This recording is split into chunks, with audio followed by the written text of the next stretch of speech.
I may do that.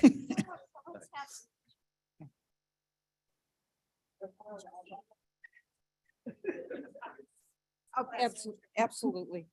And you can see on my laptop, my. Just sign it. Just sign it. Good. I just need that for record. All righty. Good morning, everybody. And it is, I believe it's 11:45, not quarter Feels to like 12. after quarter to 12. It 10:45, correct. You're in this place. That's all right. Otherwise, we're going to order in one. Wow, a little late today, huh? It was not my, yeah, I think I just couldn't control it. you had a lot of things to talk about trees and prairies and open land and water and resources. We're all executive directors. That must be what it- We won't get into that. Mhm. All right, so I'd like to bring the meeting of the November 7th, Monday, County Board meeting to order, and it is 10:45. Please call the roll. Bates here. Berman, Brown, Around here. You want? Davis, Davis here. Ford, From Senate. Raz here. Gums, Gums here. Iqbal, Iqbal present. Kenyon, Yeah, Kenyon there. Caius, Copy. Leonard, Present. Here. okay, thank you, Mr. Copy. Leonard, Here. Lewis, Who's here? Martin, Present. Molina, Molina present. Sanchez, Sanchez present. Shepro, Pepro present. Silva, Silva is here. Strathman, Strathman here. Surges, Tebby, Deppie here. Wallace. Here. Winnicky. Present. You have a quorum. Very good, thank you. Mr. Berman. Thank you, Madam Chair. We'll have the Pledge of Allegiance and afterwards invocation. Pledge allegiance to the flag of of the United States of America, and to the republic for which it stands, one nation under God, indivisible, with liberty and justice for all. Please join me in prayer. Dear Father God, thank you for the many blessings you grant us and your support at this meeting. We are present to do the work of the Kane County Board. Grant us clarity for each item on today's agenda and lead us to the best solution. We desire to be creative problem solvers without personality conflicts or power plays. We pray for open hearts and minds with your guidance. This we pray in Jesus' name. Amen. Amen. Amen. Madam Chair, Ye- could we have a moment of silence for a brother and a sister that were killed on Empire Road in Campton Township on October 31st? And I think the memorial is being held actually today. So a moment of silence, please. And that the names are Grace Dywald and her brother Emil. Thank you.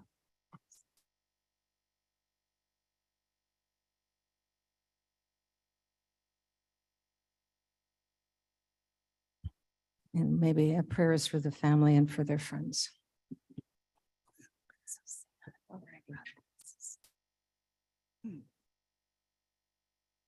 Now, may I please have a motion and a second to approve the minutes of October 11th and October 24th? Nice move. Kenyon with second. Thank you, Mr. Kenyon. Changes to those minutes?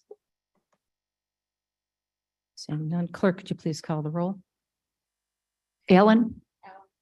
Bates, Yes. Berman, Yes. Brown, Brown, yes. Davis, Davis, yes. Ford, Fraz, Raz, yes. Gums, Gums, yes. Iqbal, Iqbal, yes. Kenyon, Yes. Caius, Nice, yes. Copy, yes. Leonard, Leonard, yes. Lewis, Martin, Yes. Molina, Molina, yes. Sanchez, Sanchez, yes. Shepro, Pepro, yes. Silva, Silva, yes. Strathman, Strathman, yes. Surges, Yes. Tepy, Deppie, yes. Wallace, Yes. Winnicky. Yes. It passes. Very good. I believe we have several speakers for public comment. And I will mention that as a matter of protocol, we ask our speakers to refrain from statements, remarks, or conduct that may become disruptive to the conduct of the county board or which may cause a disturbance. I'd like at this time to bring up Mr. Alman. William Alman. Is Mr. Alman online? No? Okay. And Kate Botke? And Kate, is this on or off agenda? This is probably off agenda. Off agenda, so you'll have 3 minutes and please, full name and where you live. Okay, thanks. Kate Bhakti, Geneva, Illinois. I have a friend who's about my age. When he was a young boy, a priest at his church used him as a personal sex slave. In high school, he was gang raped by the same priest along with the teacher and other priests at the Jesuit Catholic school around here. No one was ever arrested. The day Blaise Supich came to Chicago, I was on the radio and television voicing concerns. Some Democrat Catholics were outraged. He's a liberal, therefore he's one of the good ones. The same when Jorge, a Jesuit, was crowned to the throne of Rome/DC. On October 12th, the Chicago Sun-Times ran this headline, in Pig Latin, Supich still keeping sex abuse secrets. I rest my case. Sometimes I don't want to believe what I'm hearing or reading because it's so evil. But psychopaths hide behind the denial of those who refuse to believe the violence they commit. So if we want justice, we must first have the courage to face the facts. Now, Democrat Congressman Bill Foster says he deals in facts and science, but he wasn't dealing with facts when he replied to a letter I sent him in 2009, requesting he push for a comprehensive investigation into the systematic clergy abuse scandal, clergy rape scandal, as at least 12 other nations had done at the time. The problem is governments and corporations pass bylaws called statute of limitations on heinous sex crimes perpetrated upon young boys and girls. Consequently, many survivors have given up hope they'll ever see their rapists in handcuffs. Some say they just want to be counted, but the government can't even fulfill that small request. We don't have a justice system. We have a seriously corrupt system of injustice, and the rapists keep raping. They don't stop. Countless victims have died by suicide. In his response to my letter, Bill Foster wrote, after numerous investigations, trials, and settlements, those who have committed these atrocious acts have been prosecuted by our legal system. That statement is a joke. At the time, I was shocked and horrified by his carelessness, ignorance, and deceit.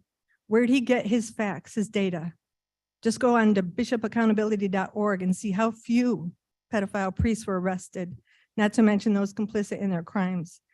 In another ad, Foster keeps saying, keeping our neighborhoods safe is my #1 priority. The Safety Act, the Affordable Care Act, the Shovel Ready Jobs Act. At least they get one word right, act. It's all an act, fake, phony, and false, or the other F word, fraud. Meanwhile, men and women, like my friends who were tortured in childhood, continue to carry the burden of crimes committed against them. And boys and girls continue to get raped by creeps in positions of public trust. The only thing necessary for evil to thrive is for good men and women to do nothing. And Ms. Botke, time's up. Them by their fruits.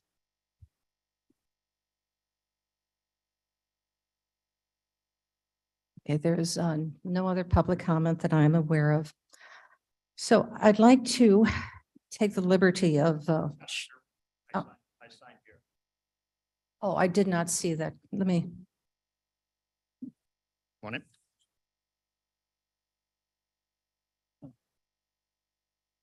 Yep. Sorry.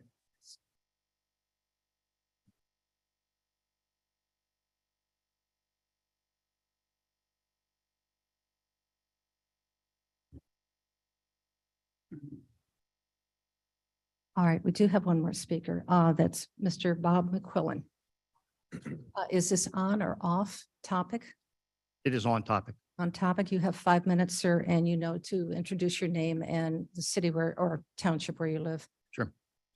Good morning. My comments today concern 2 items on the agenda. My name is Bob McQuillan, and I reside at 465 Walcott Lane in Batavia.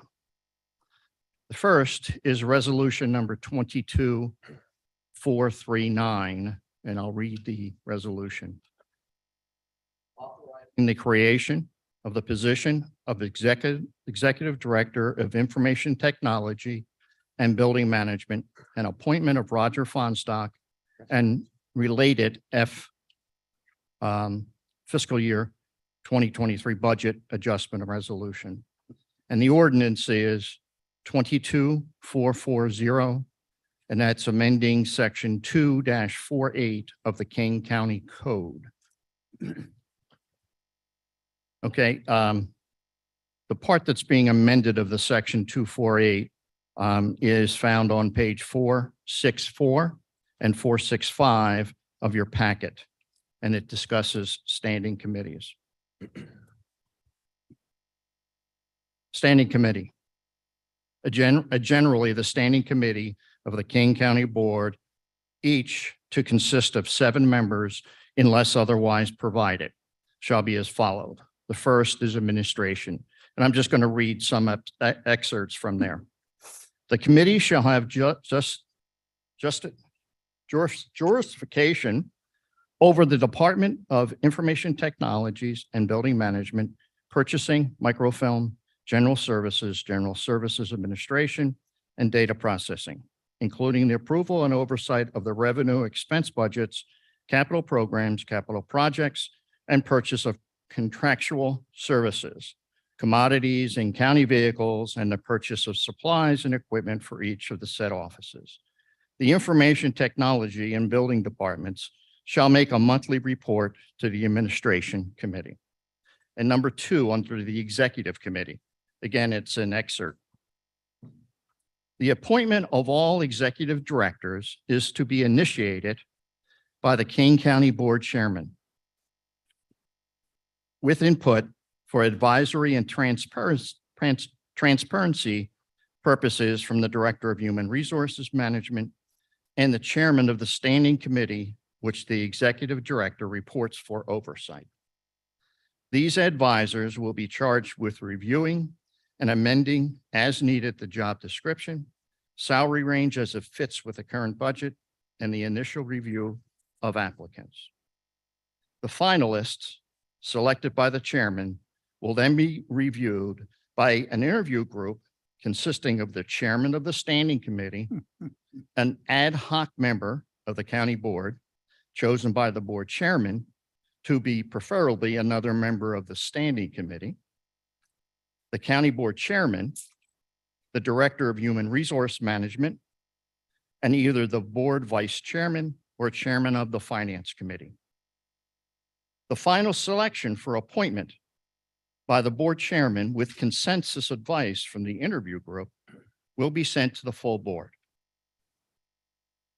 In my research of the Administrative, Human Services, and Executive Committee's agenda since July 13th, 2022, there have been only 2 mentions of this new position. On August 10th, in the budget presentation to the Administrative Committee, and on November 2nd, at the Executive Committee when the resolution was presented. That was only 5 days ago. The position has never been posted on the employment section of the Kane County website. There are currently 30 jobs listed on that site. I realize that Mr. Fonstock will be approved this morning because I have heard comments like the county can't operate without him. I guess he can never retire. How can you be 100% sure you have the right person if there were no other candidates? How could any potential candidate know the position was open? The real issue is the Kane County Code for Executive Director positions was not followed. I sat at a special finance committee meeting on October 7th, where it was expected that the fiscal 2023 proposed budget would immediately be forwarded to the executive committee. That could not be done because it violated county code. In my opinion, it is not good practice for the board to pick and choose when the county code is followed or not. Mr. McQuillan? I have 7 seconds left. No. The board's goal is to be transparent, but in this situation, you didn't follow your own agreed upon code. Thank you. Yeah, I believe that does end our public comments. So due to the lateness of the start of this meeting, I'm going to postpone my comments until November 22nd. I have nothing urgent to talk about that. I cannot wait for a couple more weeks. But I am going to be taking the liberty, as is my authority, to do some changes to the structure of today's meeting. I would like to move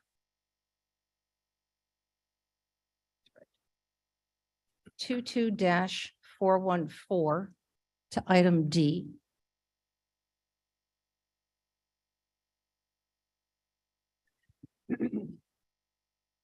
So that Mr. Onset can do his presentation as we start talking about the budget. We're going to be moving items 22-389 through 22-408 to November 22nd, pending your approval on that. Oh, sure. So it's item number 2-388 to items number 22-408. And that'll pend your approval to move that. We asking for a motion? Oh, Hold on, I'm not quite, but we're not ready for that motion yet. I've got one other change, sir, and then we can attack it all. And then I would like to move item number 22-438. This is the last one, 22-438 to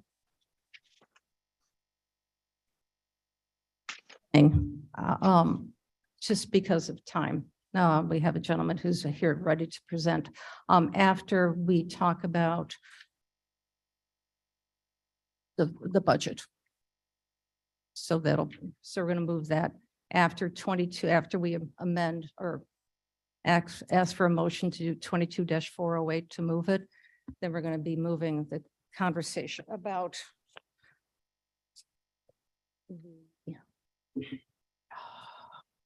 insurance. 438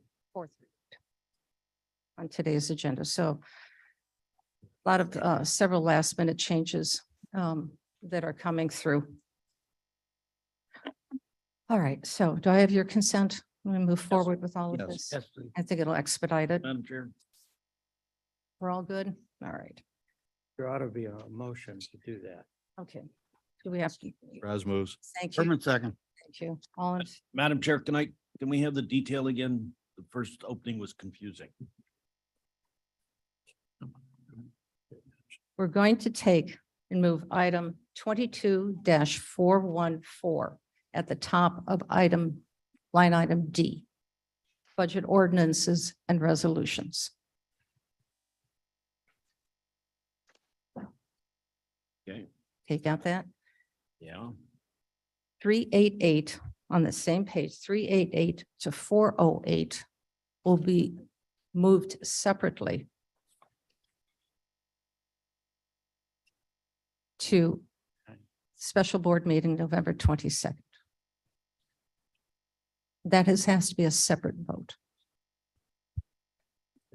We're going to tackle one at a time. So the motion on the floor is to advance 414 to the next item of business. Correct. Yes. And as well as 438. So there's going to be 3 items of business that we're going to attend to now.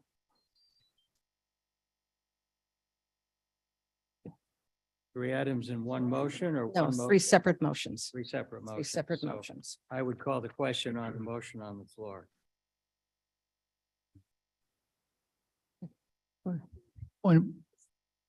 Point of order. And we have a point of order here too. Mr. Iqbal? Yes, Madam Chair, I just want a clarification, on page 2. Is this what you want to do? You want to discuss 388 and 389 and then, nothing starting from 390 down to, 408? Is that how, going No, page no, by we're- page? I want to go page by page, so I know what is. Okay, you're on page 2 right now? Yes, Page 2. We're going to be moving 388 to okay, page number 3, 408. 388 to 408, okay. All right. The reason for this is because the budget has to be presented to the public before it's discussed. Yeah. That's the rationale for this. So how about 389? We'll take that in order. Where it goes from 388 through 2, inclusive of, to 408. Okay, I'll postpone, okay. Okay. Okay, thank you. Yeah, yes, sir. Point of Mr. order. Connors. Could we do this with just a unanimous consent rather than a helpful vote?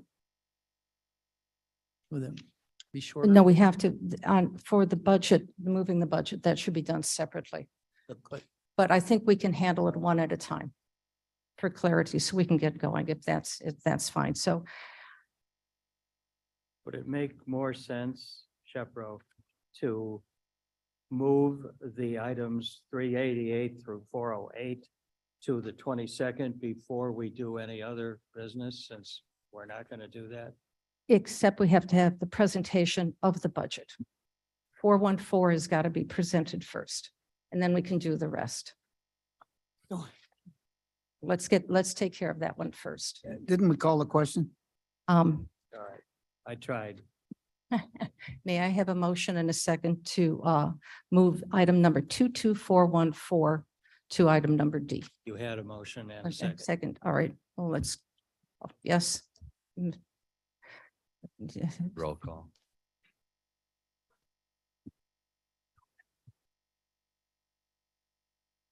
All right, so we are moving 22-414, motion by Fraz, second by Berman. And that's going to be on today's agenda. Allen. Bates, Bates, yes. Berman, Berman, yes. Brown, Brown, yes. Davis, Davis, yes. Ford, Fraz, Yes. Gums, Gums, yes. Iqbal. Iqbal, yes. Okay, Kenyon, Yes. Caius. Kopi, Yes. Leonard, Leonard, yes. Lewis, Lewis, yes. Martin, Martin, yes. Molina, Molina, yes. Sanchez, Sanchez, yes. Shepro, Shepro, yes. Silva, Silva, yes. Strathman, Strathman, yes. Surges, Yes. Tepe, Epi, yes. Wallace, Yes. Winnicke.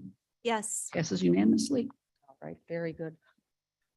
All right, so since we're moving things around, may I have a motion and a second to approve the item number 22-414? Sanchez moves. Thank you, Mr. Berman, second. Thank you, Mr. Point of Burke. order, Yes. Yes, Ms. Molina. Madam Parag, were we doing item C before you changed the rules of the day, or is item C under appointments moved to the end of the agenda? Thank you.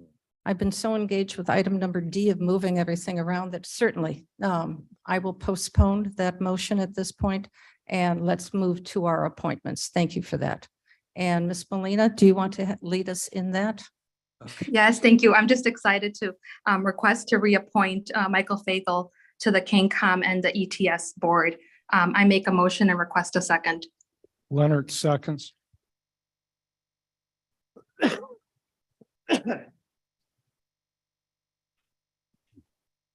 Bagel here in the audience? See here today? No? Well, congratulations. We're as well. Absolutely. We need a. You have to. Ready? Please call the roll. Okay, for the appointment of Mr. Fagel, Ellen. Ellen, I. Bates, It's yes. Berman, Berman, yes. Brown, Yes. Davis, Davis, yes. Ford, Fraz, Gums, Yes. Iqbal, Iqbal, yes.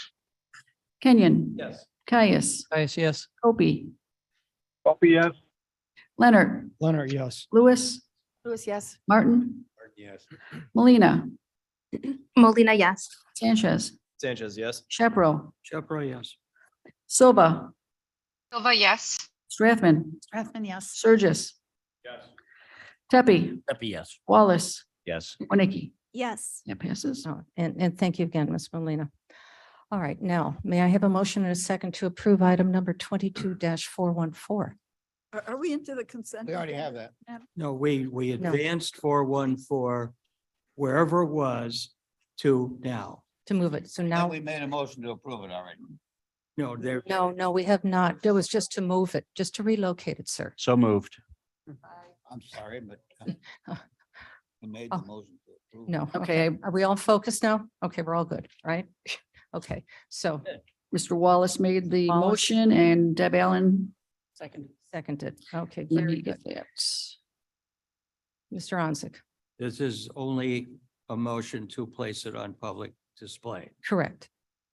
That's exactly correct. And Mr. Onsick is now going to do a brief presentation of the FY '23 budget. Good morning, everyone. It's my duty to officially present the draft budget for you for fiscal year 2023. And I do have the summary presentation. The actual draft budget is included in the agenda packet. But what I will quickly go through is the actual summary. And it's the same summary that you have been seeing, so I will not dwell on any particular part of it. I'll just run through it very quickly. So the components of the draft budget would include a 3% non-union wage increase. There's a 900,000 first-year equity adjustment totaling 1,015,000. There are 29 new non-safety act positions totaling $2.6 million. There are 30 new safety act positions totaling $3.2 million. We are drawing down reserves in the amount of $16.3 million. There's no property tax increase except for new construction, and that's estimated at $516,000. The total general fund budget is $123 million. The total county budget, including the general fund, is almost $394 million. The contents of the draft budget document, just to familiarize you with it, there is a summary of total revenue and expenses by fund. There is a summary of total revenue and expenses by fund, department, and sub-department. There is a summary by classification of revenue and expenses. There's line item detail by fund, department, sub-department, and classification. There's also a schedule of non-union base wages. So it's every single position that's a non-union position that's listed by department, and it shows the base wage for those positions. There's a schedule of funded indebtedness. There's also a projected cash balances and fund balances included. So this is the absolute, bottom line summary of the budget. So in the 2023 column, you can see that we have the balanced budget on paper of $394,000 in revenue and expenses. And it represents a change in comparison to the 2022 budget of a minus 1.8%. The property tax levies that will be collected in 2023 23 are based on the assessments of 2022. This is the list of the assessments of the major funds within the property tax bill. So you have general fund, insurance liability, the IMRF fund, the FICA fund, county highway, county bridge, county highway matching, county health, and veterans. So this is just to kind of walk you through how the tax levies were created. You start with last year's levies in that first column. Then we do adjustments to the levies in the next column. The total of those adjustments is $516,000. So there is a net increase of $516,000 to cover any new construction. That's the estimated new construction that we're building into the budget.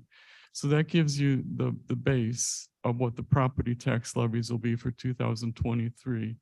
We then are adding or authorizing the addition of an extra $50,000 to the general fund property tax levy to capture any other possible increase in new construction that's over and above the estimate of 516,000. And there is language within the resolution for the general fund tax levy that authorizes the amount to be adjusted downwards to the exact amount of new construction so that we're not levying $1 more of tax than we need to. And then this is the list of the SSA tax levies. And again, we start with what was levied last year.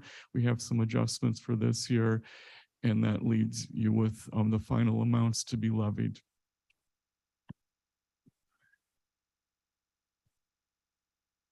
This shows you then the general fund summary. In 2023, we've got the increase in revenue, excluding the reserves of almost $107 million, and we're drawing down the reserves of 16.3. So this just presents it in that type of format in comparison to the 2022 budget. The budgets for the Safety Act, new personnel, and non-new Safety Act personnel are all going to be held in the contingency. And this is so that those dollars will not be used for anything other than the expenses of those new positions. So those budgets will be released quarterly as those positions are filled. This is the same general fund budget by category. So it's just listing the total Safety Act expenses, the total new non-Safety Act positions, any other changes. There's a 3% non-union increase, and then the department equity adjustments. So it's just categorizing the totals. This would be the general fund revenue by category.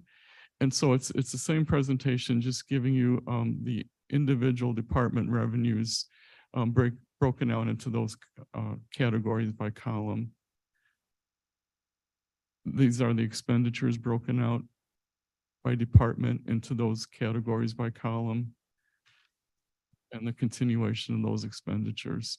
This is the general fund revenue classification. So it groups the revenues by their classification in an order of the amount of change. And so you can see other tax revenue is significantly more than what we had budgeted for this year. And that would include things like the sales tax, the income tax, the personal property replacement tax. We're budgeting $3.2 million more in reserves, property taxes. The share that's going into the general fund is $924,000 more, but that's just the general fund share. So we did have to shift more into the general fund.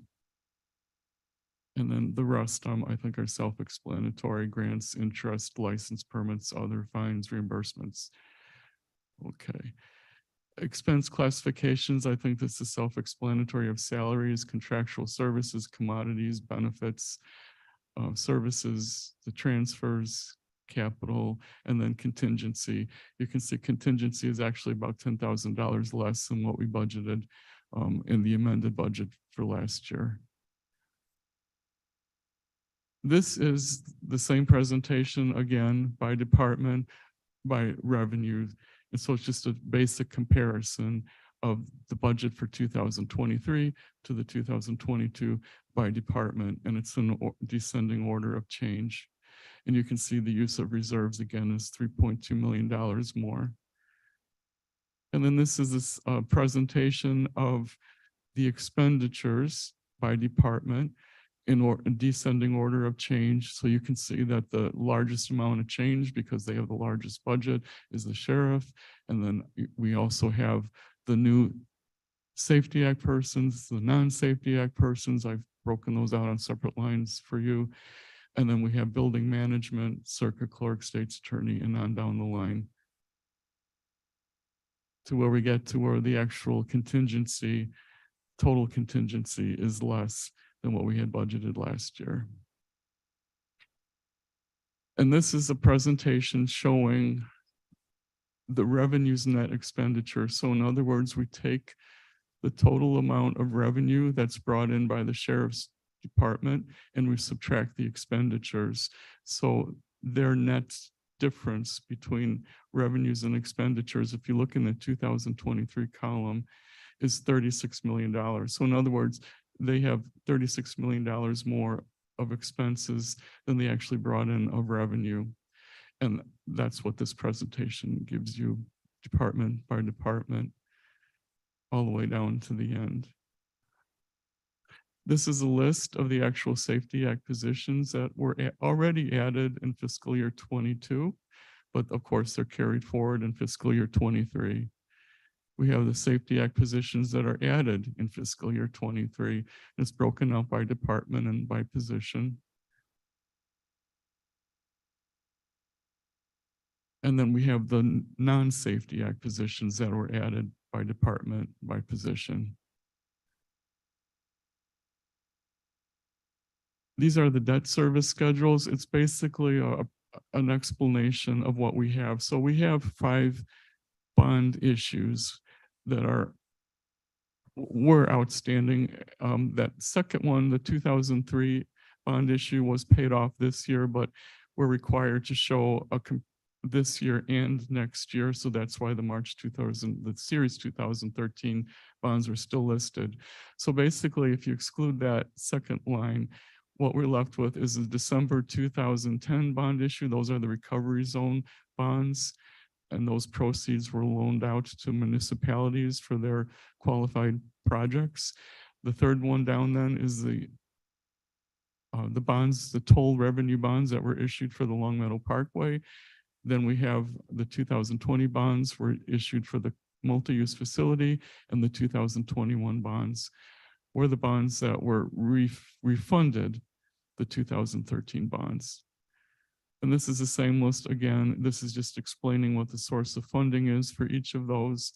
So the 2010 recovery zone bonds, that is riverboat revenue, but as a backup, but it is the actually, it is the proceeds, or the reimbursements, I should say, from the municipalities to whom we loaned those proceeds. 2013 bonds were paid for by state income tax revenue. The 2018 bonds, of course, will be paid for initially by the bond. The interest initially is paid for by bond proceeds, and then going forward, it will be paid by toll revenue or any other source of revenue that we will receive. And it's looking likely that we're going to be receiving the funding from the state that will help pay those down. The 2020 bonds are going to be paid for by state income tax, and the 2021 bonds are also paid for by state income tax. And then these are the actual payments of interest for each of those bonds. Let me just go back. So the total interest for 2023 is 1.7 million. And then these are the principal payments. So the principal payments in 2023 is almost $3.5 million.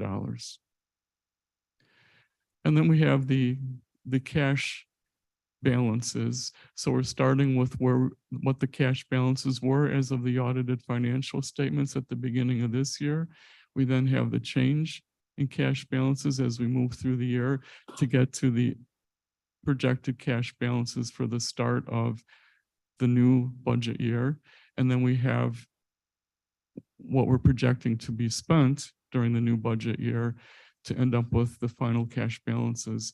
And you will note that most of the expenditures, it may not be obvious here, but it would be if you looked at the detail with that is included in the general, I'm sorry, in the draft budget. That's the full budget document. It has fund by fund detailed figures to look at.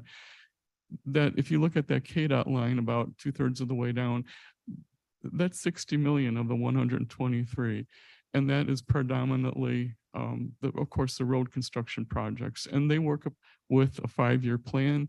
So this is just per plan. It's nothing extraordinary. This is their plan. And that also would include that almost $8 million of impact fees. That special revenue fund figure of 29 million, that includes, I think it's around $25 million estimated spending for the American Rescue Plan. So that is the bulk of why it's being spent down, so that it's just part of an overall plan. And these funds were accumulated for the purpose of spending for these purposes. This is the same type of presentation, except this is the fund balances. So it's a little bit different because we're including accrued expenses. So this is for this year, 2022, and then this is for 2023. So you can see it's fairly close to the cash balances, but they're not exactly the same. So we're starting out with the 369 at the beginning of this year, and then if you go all the way to the end of next year, we'll be down to 245 million.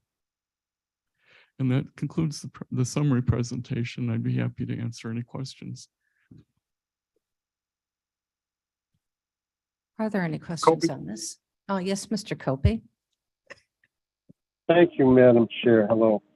What is the total cash balance? I don't have the figures up. What is the total cash balance going forward?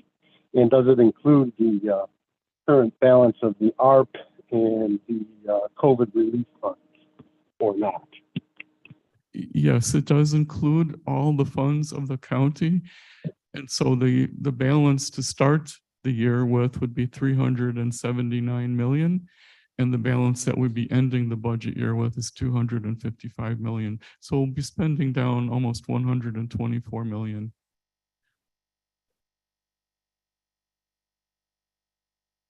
Does that answer your question? It does. Other than the, does it include ARP and COVID relief balance?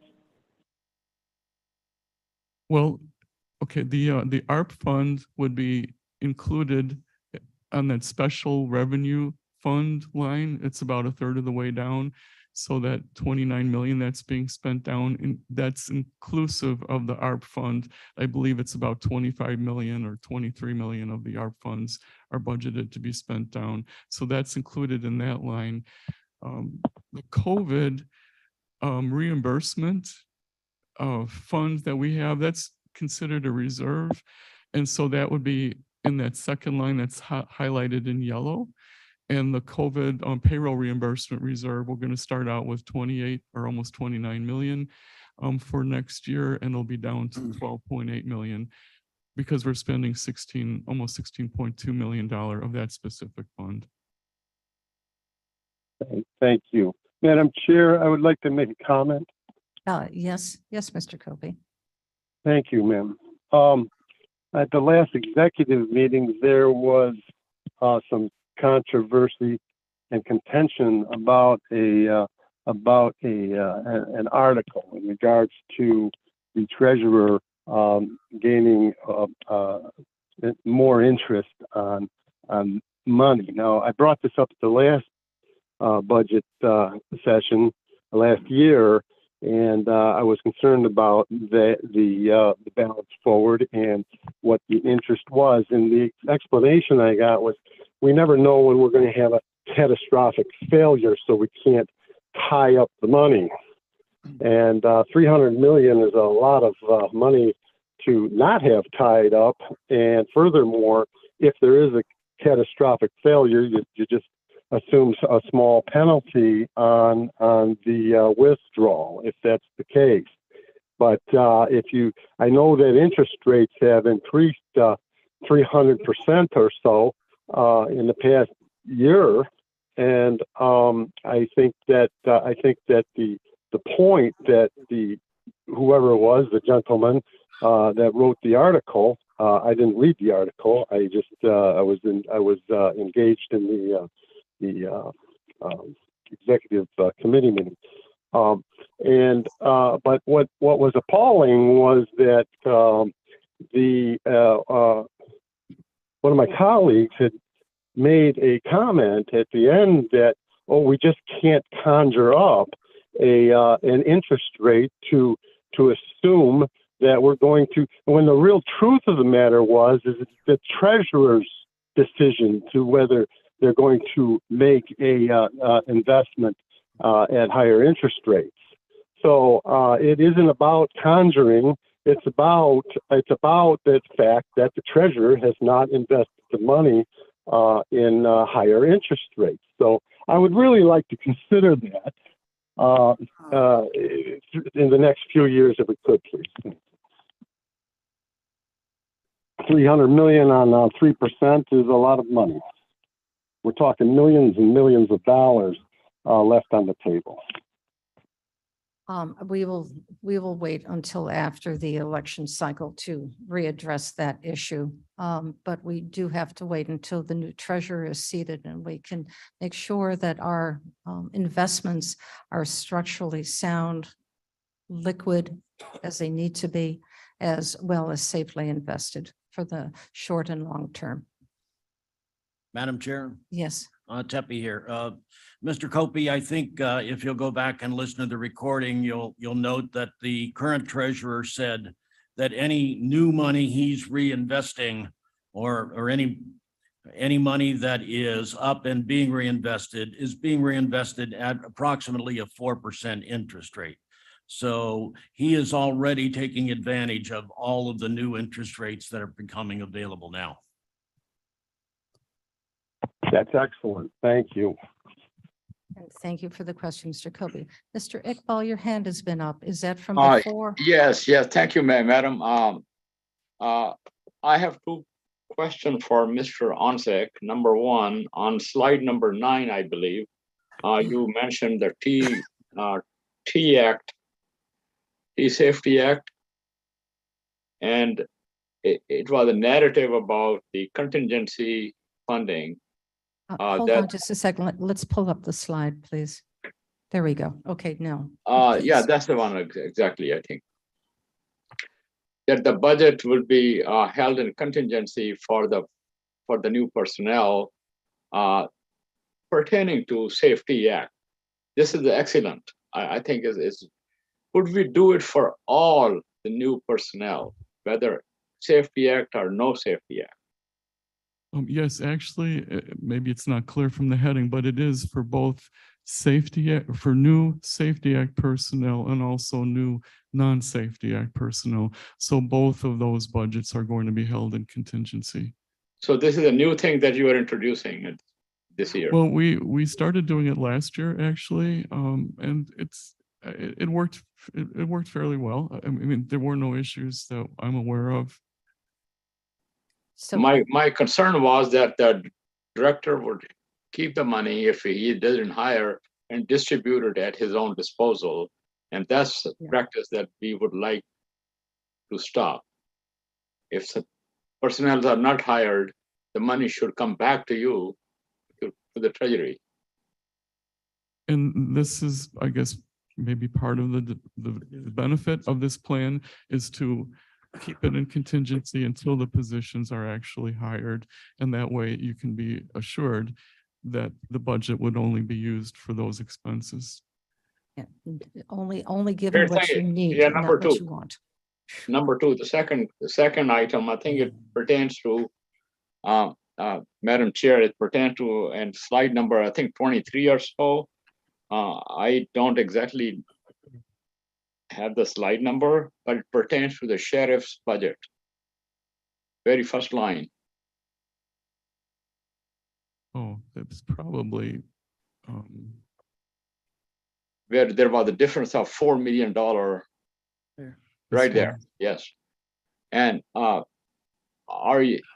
is it saying that the new budget, the change is $4.7 million more than the last year? Yes, so it's contributing $4.7 million more to the deficit is what this is showing. Yeah, since Safety Act is being discussed in the news media, and there's a lot of misinformation. What is being said is that sheriff's budget generally should go down because there would be no detainees or very few detainees in the jail. So how is it addressing the Safety Act in this line? I'm unable to answer that question. What I did was I moved this back up to the actual expenditure budgets. So you can see the change from 2022 to 2023. Yeah. And there, the actual increase in expense is almost $4 million. Yeah. And that's all it has to do with personnel expense primarily. And that is because of the increase in the collective bargaining wage settlements that took place. And there may be other expenditures. Obviously, this is all expenditures, not just personnel. And we also have, of course, the increase in the related increase in health insurance, which is part of that. And then they have contractual expenditures included in there that would have increased, as well as commodity expenditures. So you'd have to peel it apart to see what all those increases are. And this does not include any new personnel that the sheriff may be hiring for Safety Act. And I'm unaware of what any reductions may have taken place that are not obviously from a presentation like this. Yeah, thank you. Something to look at, I think, because people have been talking about it since we are paying $3 million for the Safety Act.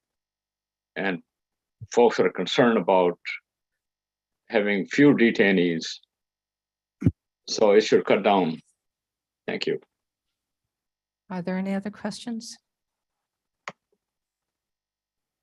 Okay.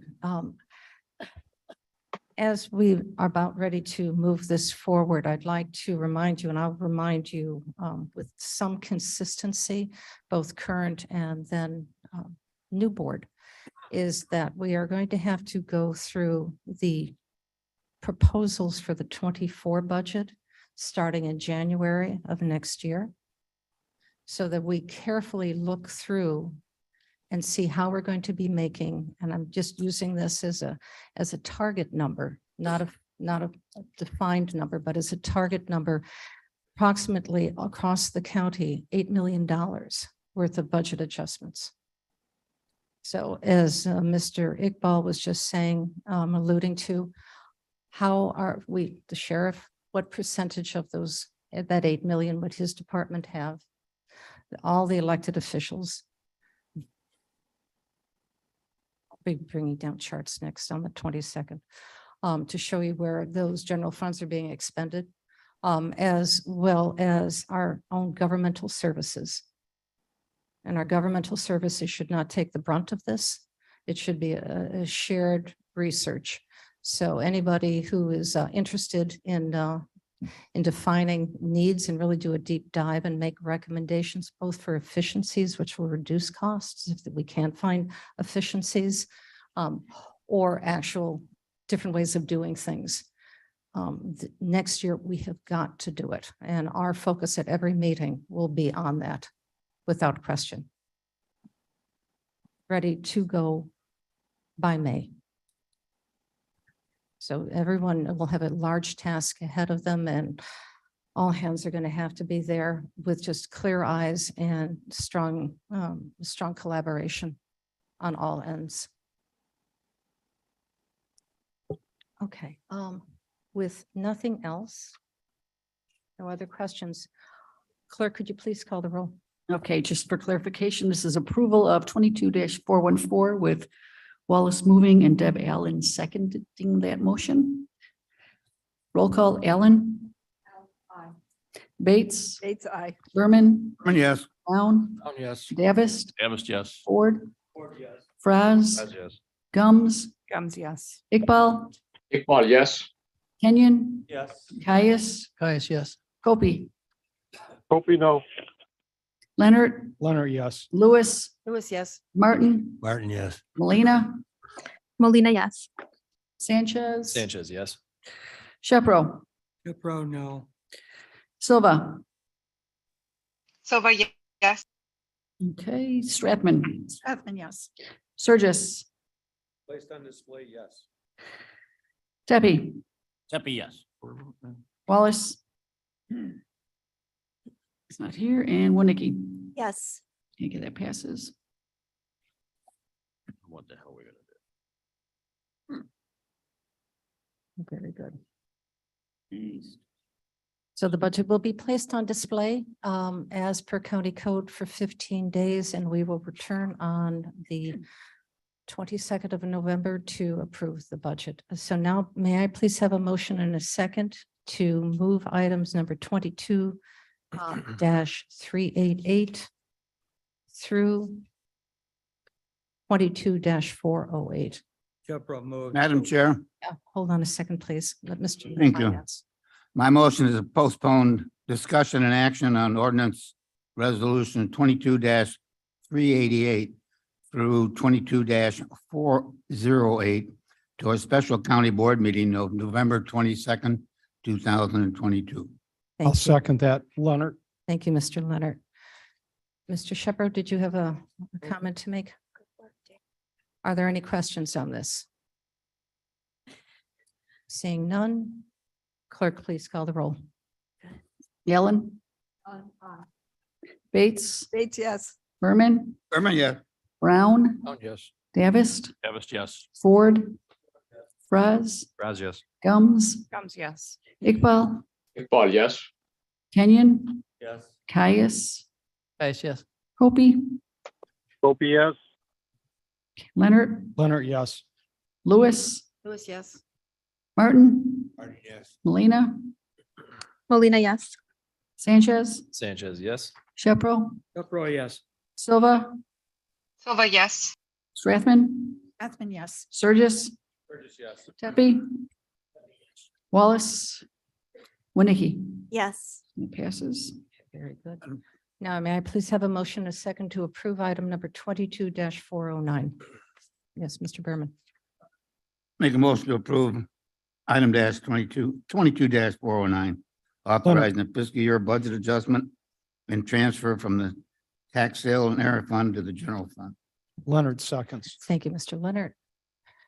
Any questions, comments? None. Clerk, please call the roll. Allen, Bates, Bates, yes. Berman, Berman, yes. Brown, Brown, yes. Davis, Davis, yes. Ford, Fraz, Raz, yes. Gums, Gums, yes. Iqbal, Iqbal, yes. Kenyon, Yes. Caius, Caius, yes. Hopi, Hope yes. Leonard, Leonard, yes. Lewis, Lewis, yes. Martin, Martin, yes. Molina, Molina, yes. Sanchez, Sanchez, yes. Shepro, Shepro, yes. Silva, Silva, yes. Strathman, Strathman, yes. Surges, Burgess, yes. Tepe, Tepe, yes. Wallace, Yes. Winnicky. Yes. It passes. Passes. All right, we got through that. Madam Chair, Yes, sir. motion for our final modification to the agenda for resolution 22-438. Microphone. A microphone. Try it again. Motion to our third modification and final modification for this agenda for resolution 22-438. Advance on the agenda. Second. Very good. All right. Come to the microphone and bring us up to speed. We certainly appreciate it. It has to do with the insurance. And as we, am I not on? I'm so sorry. Is that better? Yes. I'm so sorry. As we've explained to everybody, this is a perennial thing, that annual thing that occurs. Our insurance costs come in at the same time we're going through budget. It always causes a hiccup, and sure enough, just when we thought we had it all put together, as early as 20 minutes before the meeting, we have some additional information. So Rich, all yours. Good morning, everyone. Thanks for moving me up. What I wanted to point out was Hold that. on just a second, please. Hold on, Certainly. please. Parliamentary inquiry, Madam Chair.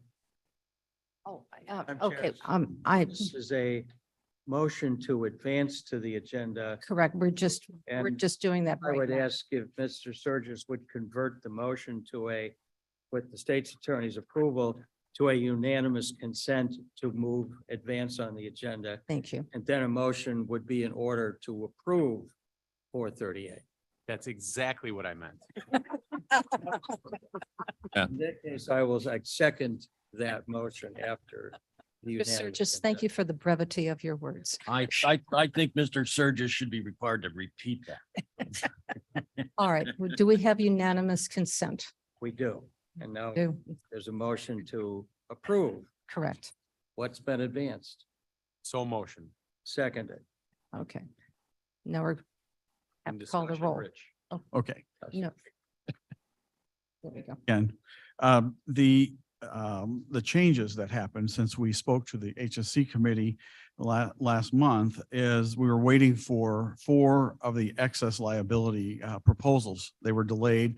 They were only delayed because everything COVID related, the backroom services are all delaying things. But the good news is that since I presented those figures a month ago, we've been able to secure about just shy of $100,000 reduction on those figures. So the figures you have today, with the total amount being 2,660,000 versus the 2,003,000 of last year, represents about a 10% increase. And the marketplace right now has been anywhere between 8 and 30% increases on both property and liability. We were able to secure the property insurance renewals at a flat rate. So nothing changed on the rate. The only thing that increased was inflationary value increases slightly. So the other increases were related to payroll increases, exposure increases of what they rate these policies on. So the overall result on the excess liability getting us up to the meeting last year's numbers, we were able to get those reductions. We got the further reduction just before the meeting, about $30,000. Give you another 2 weeks. I don't think it's going to happen. I've beat them up quite a bit. We have until November 22nd. Yes, thank you. I won't stop until before the 22nd. So again, Madam Chair, if I can, what I'm hearing from Rich is by and large, our premiums have stayed flat.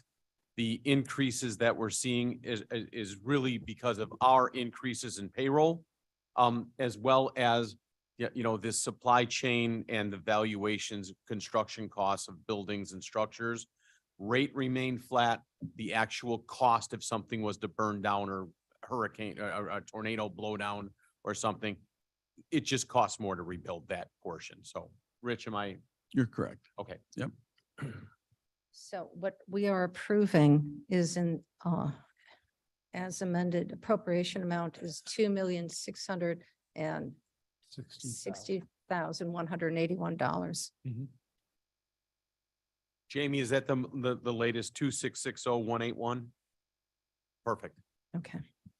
Yes, Mr. Shepherd. Yeah, question for Cliff. I seem to recall at some point there was some discussion about whether some components, the premiums had gone up to the point where we were thinking whether some portions of what previous coverage was not worth continuing. Is there anything like that?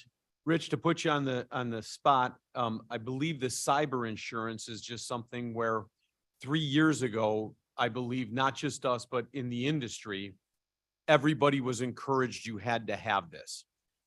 We went to Roger and the IT team to say, we have to now layer this additional layers of authentication on just to be in compliance to qualify for the coverage.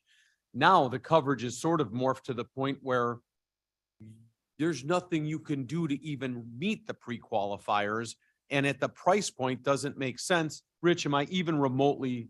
With the MFAs, multi-factor authentications, you're right. They're requiring more and more, and there have been more losses over the last year, last 6 months even. So that is becoming a more difficult coverage, but it's still available.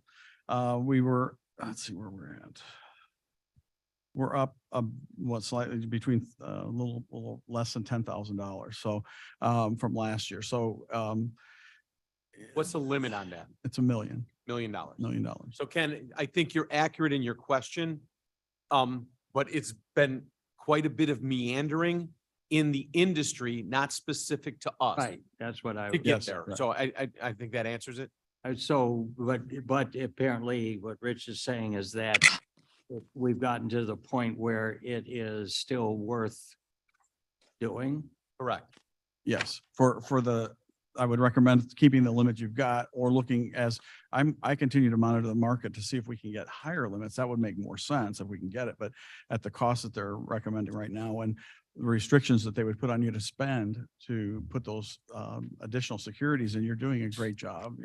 Now, but it just continues to evolve. We're constantly looking at the Lloyd's markets too, just to make sure we're getting the best deals. But This is one of those situations where you can't build the better mousetrap fast enough.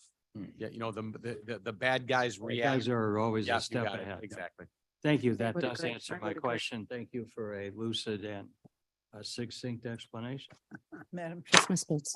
I imagine Mr. Feinstock has been consulted about this and this Certainly. is his idea also. He Yes. concurred.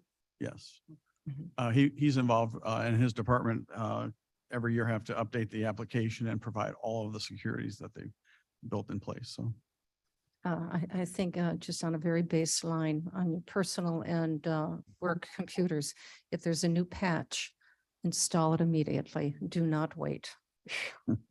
I hope you didn't learn that the hard way. Just best practices. Best practices. I listen to very wise people. Update your systems as required. All right, any other discussion? Yes, sir. Thank you, Madam Chair. Mr. Ryan, I wanted to ask a question. Is there any legal defense coverage in that $1 million of the cyber liability coverage? there is, it's not in addition to the limit, it's built into the limit. Right, which is great. I mean, that gives us, after our $25,000 deductible, a lot of legal defense before any claim is settled. So it's Right. key. Good. Right. Okay, we're good. Question called. Any other questions? Call the roll, please. Okay, again, just for clarification, we're voting on the approval of the one that was handed out by Jamie Labrillo. Resolution 22-438, Ellen, revised, I'm sorry. Okay, Ellen is yes, Bates, Bates, yes. Berman, Berman, yes. Brown, Yes. Davis, Yes. Ford, Praz, yes. Gums, Yes. Iqbal, Iqbal, yes. Kenyon, Caius, Yes. Kopey, Opie, yes. Leonard, Leonard, yes. Lewis, Yes. Martin, Molina, Melina, yes. Sanchez, Sanchez, yes. Shepro, Shepro, yes. Silva, Silva, yes. Strathman, Strathman, yes. Surgis, Burgess, yes. Tepe, Deputy, yes. Wallace, Winnicke. Yes. Passes. Point of order, Madam Chair. Yes, sir. As was just pointed out by Celeste, the minute should reflect that the motion that was made was to adopt the substitute resolution and not the agenda packet resolution. The revised. Correct. That's correct. Thank you. If I could just make one final comment, Rich and his firm at Presidio do this as a flat fee for us, not as a commissioned fee. And we put you through this fire drill every year at the last minute, and he handles it like a pro. And thank you so very much. sir. Thank you. Here, here. Very much. Very much. Make sure everybody, those patches. All right, now we're on to our consent agenda. Would anyone like to remove an item from the consent agenda? Yes. I would like to remove 22-431.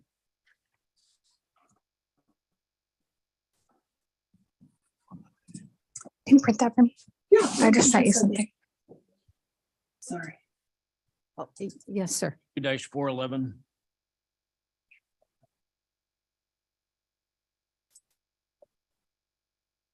Yes, sir. 22-410.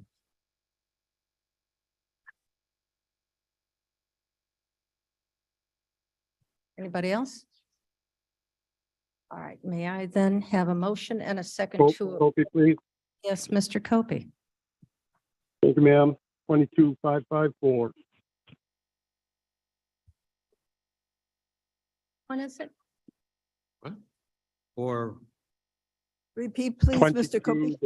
22-554, 22-554.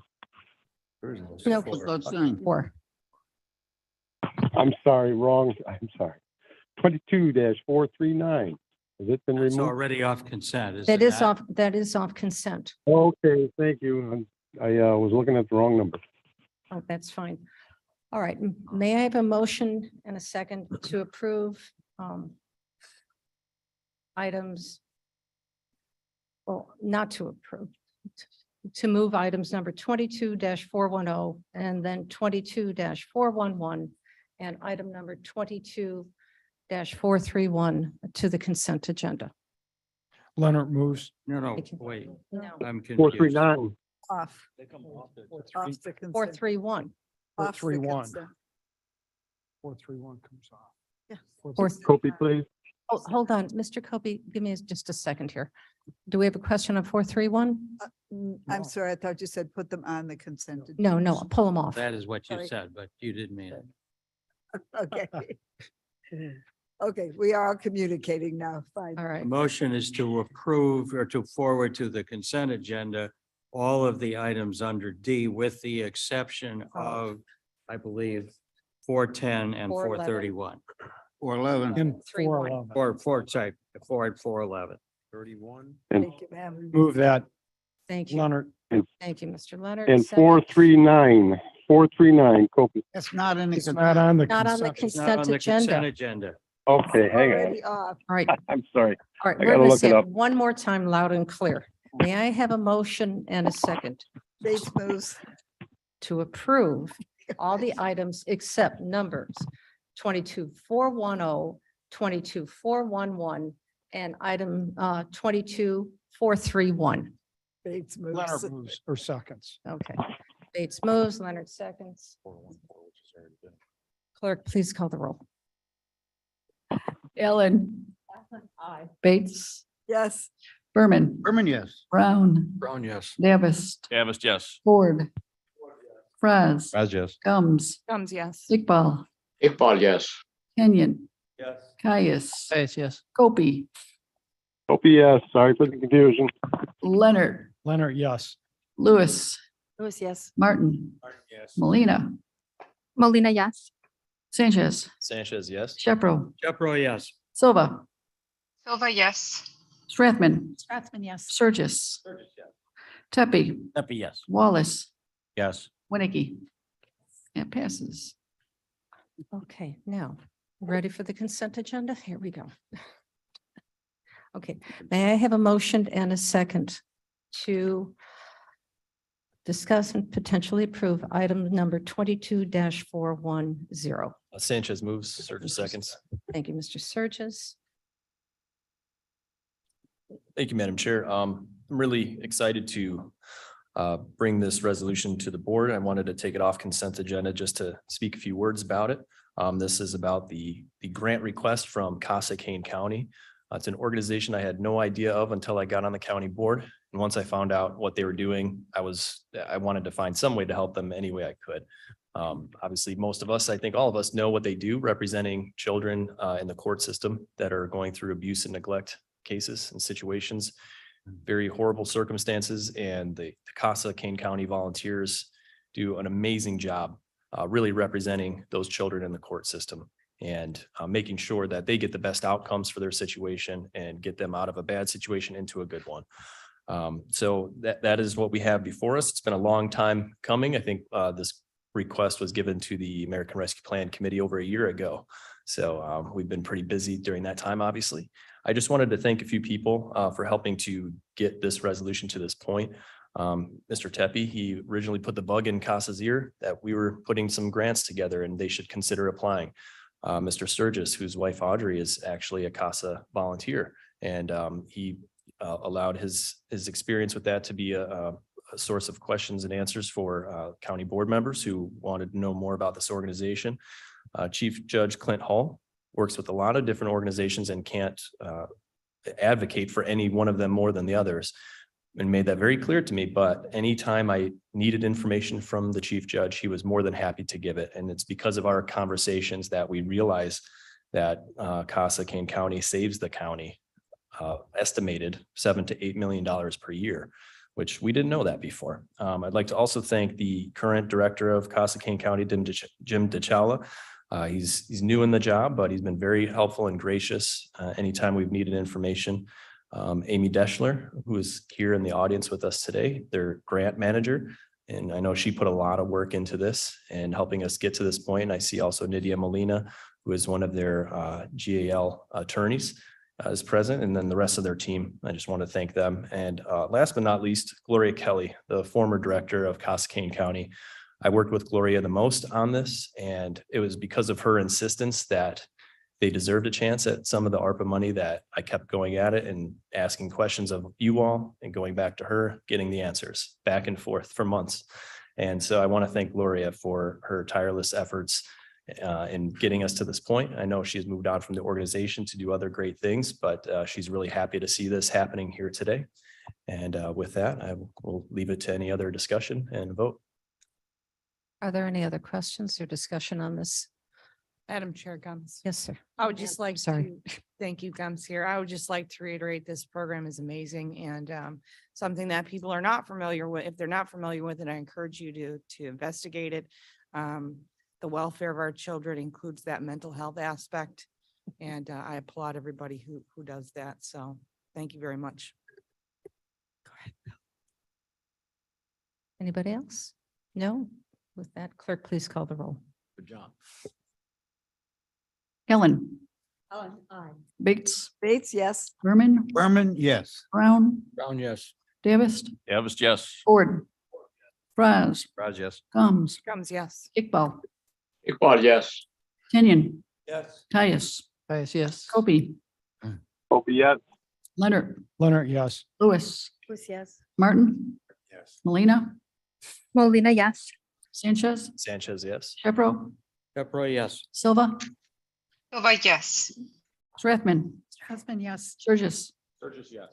Pepe, That be an enthusiastic yes. Wallace, Yes. Winnicky, Yes. passes. Point of clarification, Mr. Sturgis, should you abstain because of the relationship that your wife has? Oh, Volunteer.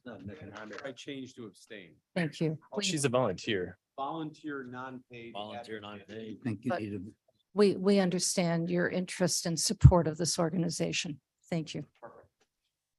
Shepro, Yes. I would just state for the record that I don't believe there is a legal conflict, but I don't either. he chooses to be err on the side of not voting. I understand and applaud the work that his wife does. Oh, as we all do, as we do for all the CASAs.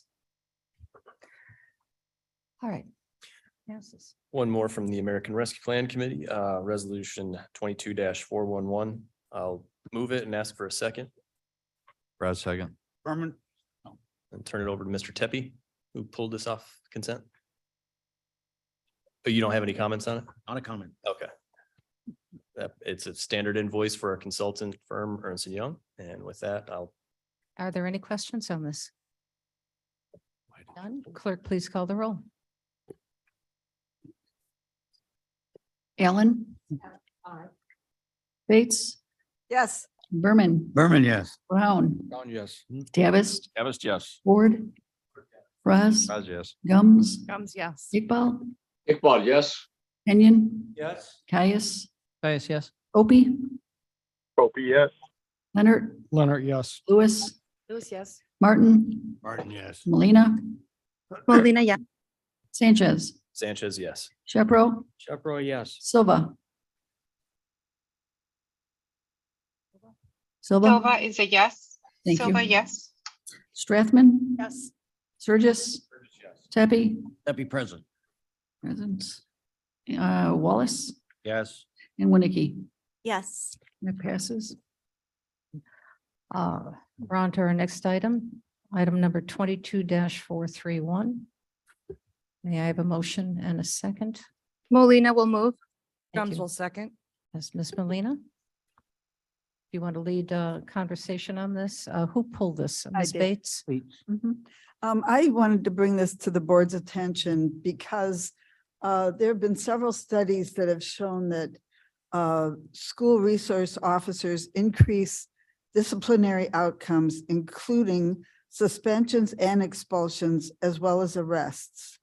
Some people have called this the school to prison pipeline.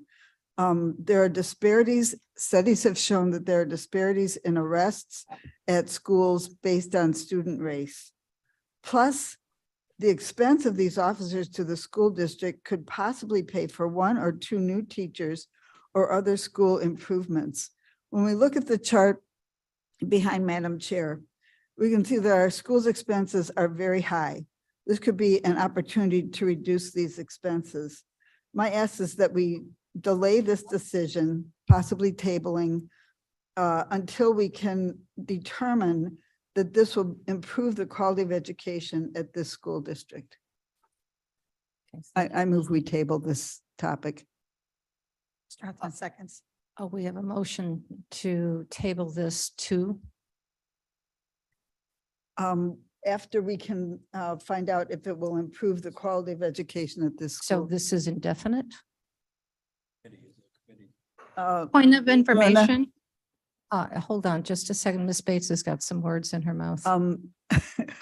They won't come out till the next, I'd like to ask Myrna, Ms. Molina, if she has a date that she could put forth on this for the judicial committee to look at this. Ms. Molina, please. While I feel that Ms. Bates' intent is, well, it's a well-intended motion, I recommend that this, her concerns go to the school district, not to our committee. There is no way that we don't provide data on education outcomes. I think Sheriff Kane is in the audience still. He might be able to answer some of the questions, but our direction as a county board is not education outcomes. Our direction is to protect the safety of our residents. So as well-intended as it sounds, I don't believe that this is the place to discuss that. All right. Parliamentary inquiry and Yes. point of order. Yes, both, please.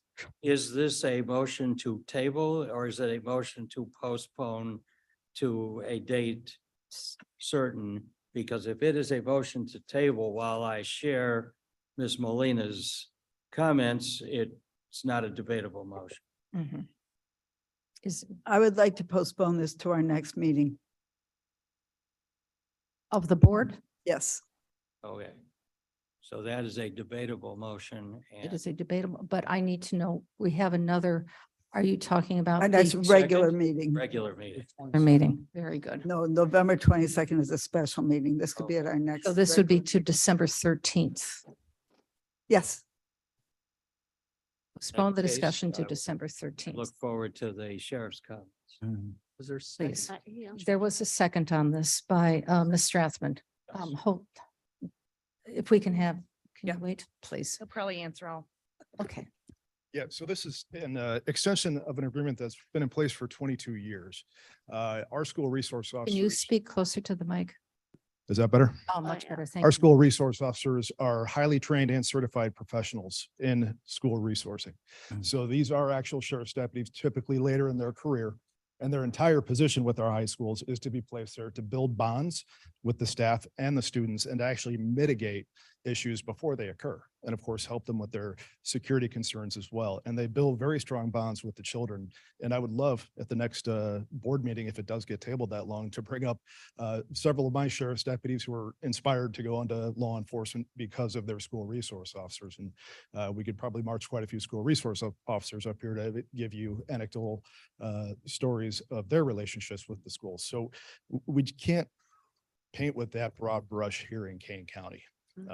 We simply don't act the way they do in some metropolitan areas. And if we did not have these officers, these deputies in the school, we'd be still responding there 2, 3, 4 times per day.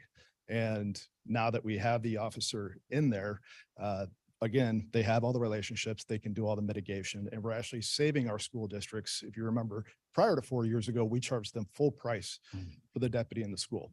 because this truly increases our efficiency in law enforcement and builds those relationships in our schools, we see that it is more efficient to have that person there. So we cut the price in half 4 years ago to make it easier on our schools and put more money back on their tables. All right, we have now many, I believe. Thank you, Madam Chair. Gums. Sheriff, I would just ask this question. I agree with Ms. Molina on that it shouldn't be here that we discuss this, but clarification, the complainant on many of those arrests is the school district. Is it not? I'm trying to think the last time we had to make an arrest. Right. No, it would probably be a victim's parents. A victim's parents, but not the officers. They would be the investigators. that's Right. I Mr. think one of the problems that Ms. Bates talked about with some of those schools are turning over the discipline to the police.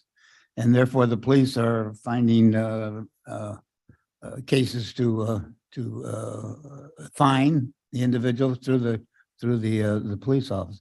We're not doing that at the county level, are we? No, actually, some of our deputies get frustrated that our school resource officers, because they're completely kept out of the disciplinary decision. So they'll see disciplinary terms handed down that they think could have been more harsh or appropriate, but we always refer to the school first.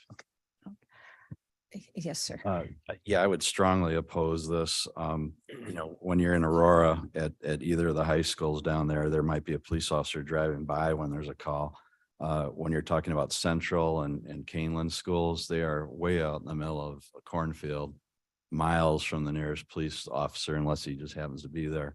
And I'd also remind everybody that just a few years ago, this service was pulled off of a budget of a previous sheriff, and it caused a huge public outcry, huge. So the public wants this. We went through this once before, and I strongly oppose it. Yes, sir.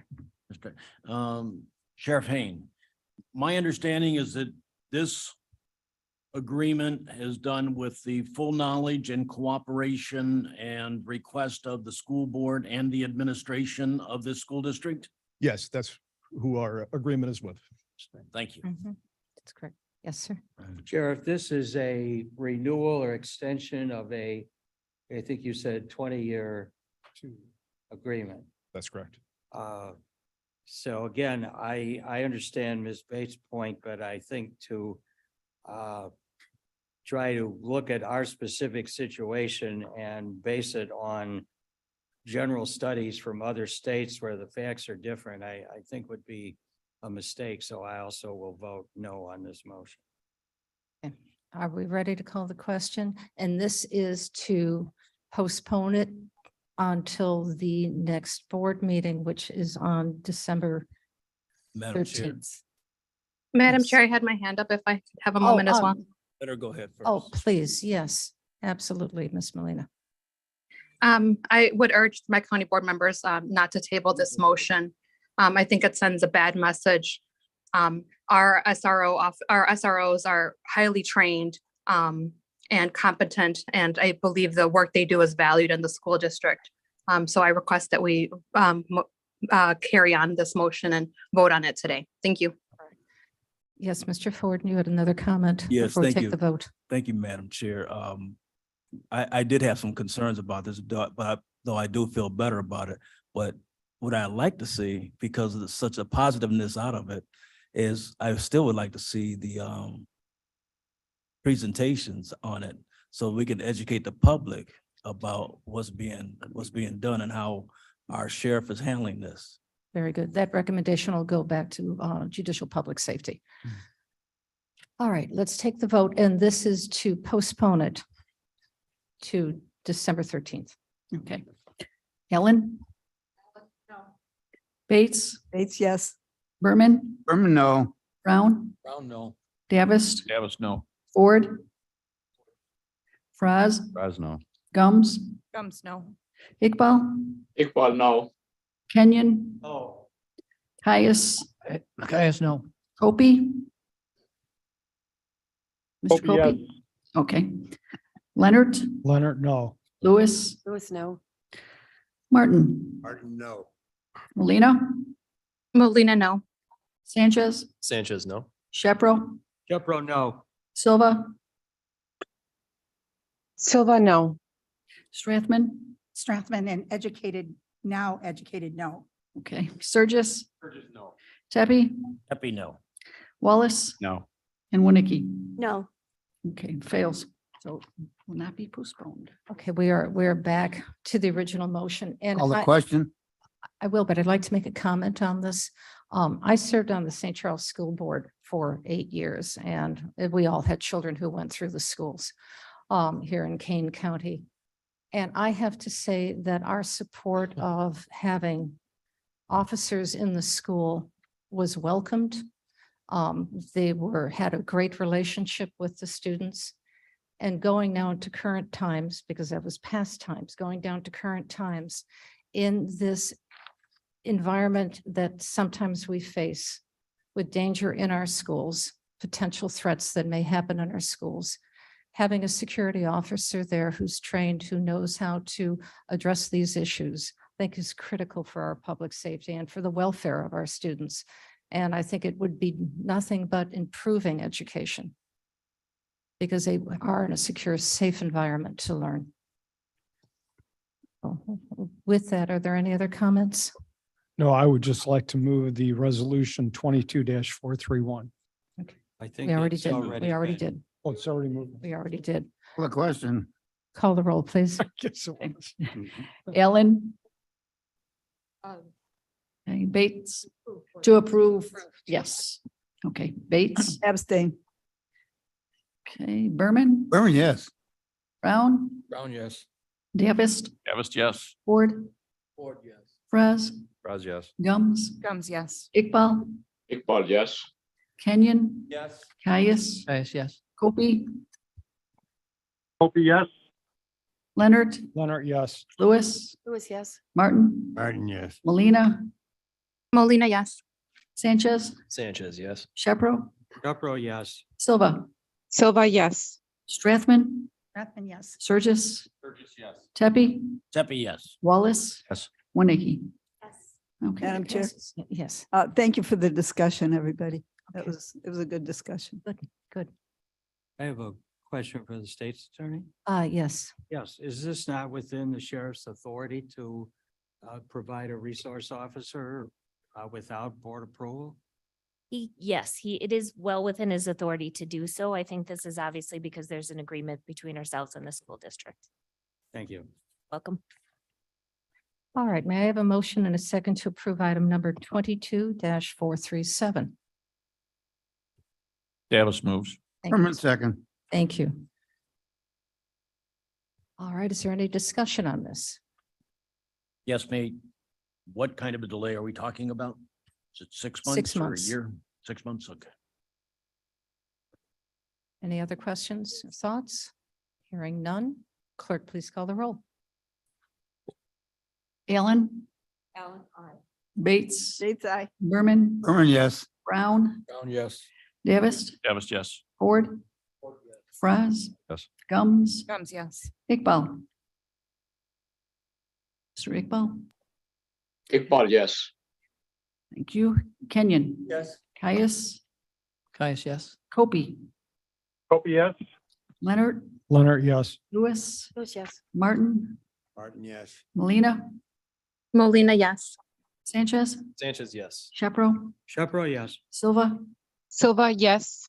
Strathman, Strathman, yes. Surges, Burgess, yes. Tepe, Tepe, yes. Wallace, Yes. Winnicke. Yes. Yeses. Okay, very good.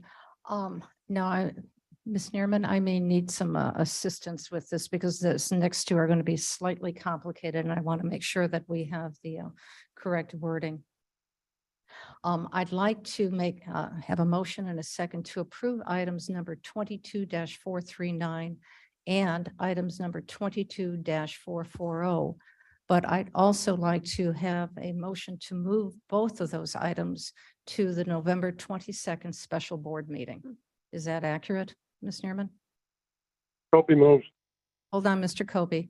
I haven't finished yet. I want to make sure that the wording is appropriate.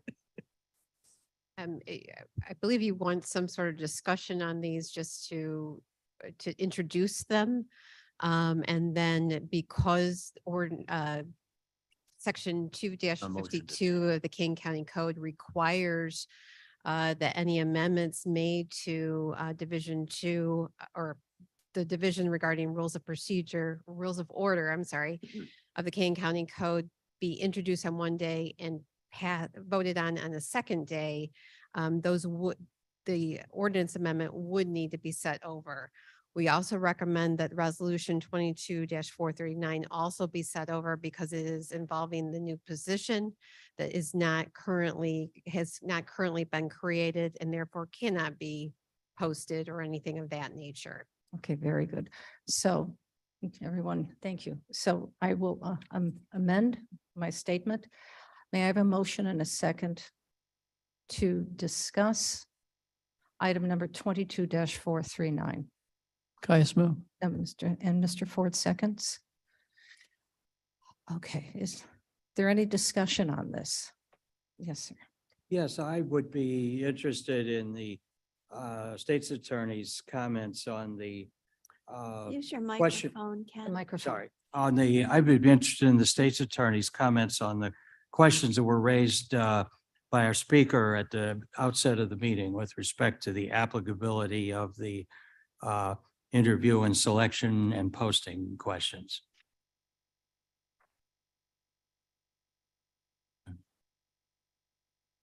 There is no actual position yet to be posted. There is no posting requirement as well within the Kane County Code for jobs. So as I believe it was read in full earlier, the chairman makes, basically sort of kicks off the process of appointing executive directors. The board needs to create that position, obviously, but this is a new position. It combines, the intent, I believe, is to combine two of the current director positions. There is no posting requirement. The chair basically puts forth finalists, is what the term says in the code. I don't think that she has to put forward more than one. You then convene an interview committee. And I believe that is the chair's intent, is to convene an interview committee prior So to the next meeting. Does that mean that the resolution as worded would still require at least a perfunctory addressing of the interview committee requirement? I believe the chair is simply intending to do that. I have to do one step at a time. All right. So now, Ms. Neerman, please stay. Michelle, can you, just in case, before, don't sit down yet. Yeah, please. All right, so I would like to, I would like to have an amendment to this motion so that we don't pass it today, but I'd like to move it to the November 22nd meeting. I move that it be tabled to the November 22nd. Postponed till, not table, No, I postponed. think the proper motion, Shepro, would be to give it its initial reading and to then move it to the agenda of the 22nd for action. Yes, that Sounds that works. perfect. That's exactly what I was going to say. That's what I heard Vern say. Yeah. A second. We, Mr. Shepro, as always, we commend your knowledge Wait, you're in the vote. We discussed it already. of Robert's rules. Absolutely commended. Yes. Vern, you couldn't have said it more brilliantly, yes. It's always right. All right, so are we all comfortable with this? We have given it its first reading and attention, and it will be moved pending your approval to November 22nd. No other Kobe, please. questions? Yes, Mr. Kobe. Thank you, Madam Chair. I did hear the speaker, heard him loud and clear, and unfortunately, there is some interpretation this way or that way, and I don't want the public to believe that or assume that there was any mistake made or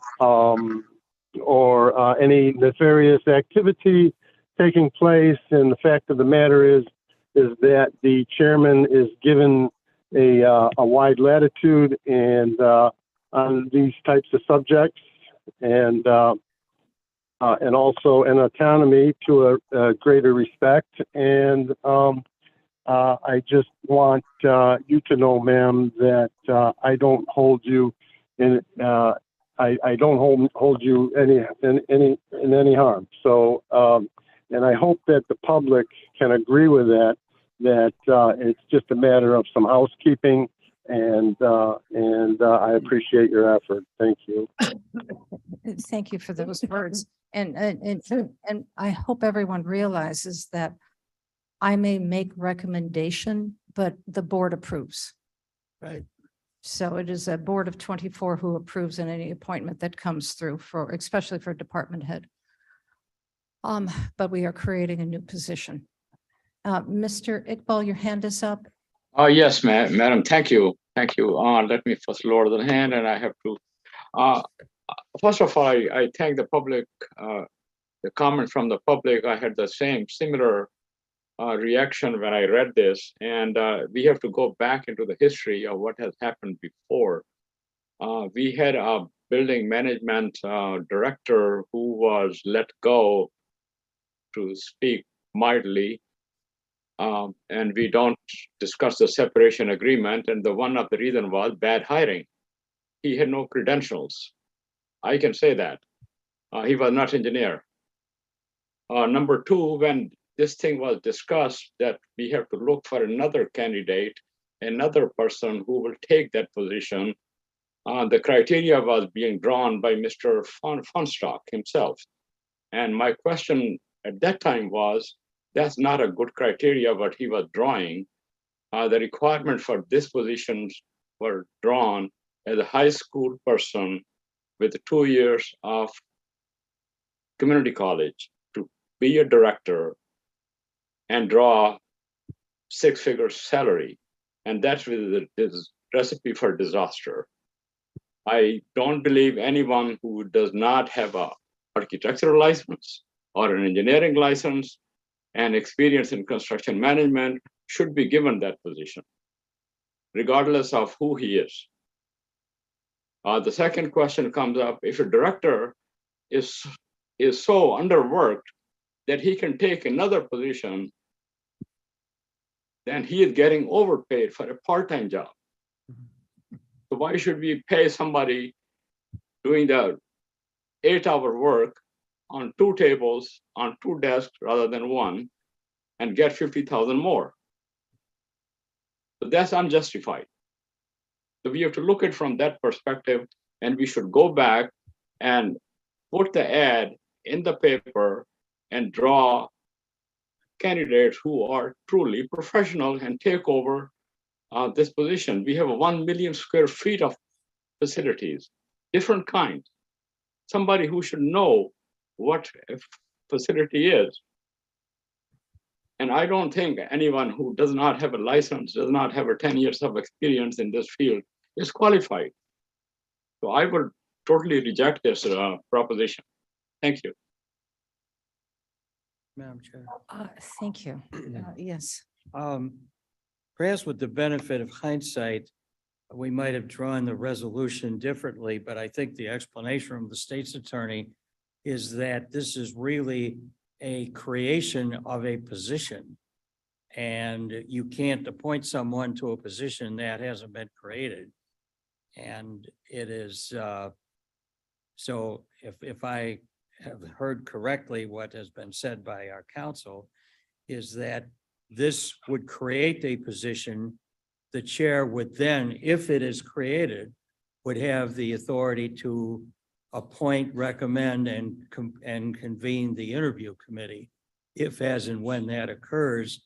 And at that point, perhaps Mr. Iqbal's questions would be appropriate. But at this point, I think, in fact, the resolution addresses many of his concerns by making it clear that the definition of the position needs to be changed, and that is what this resolution, I believe, accomplishes. It does. Thank you. Yeah, I would like to echo that, but also I think we all know Roger was a known commodity as being one of our best directors. We have a long history with him. And as being an excellent manager, excellent problem solver.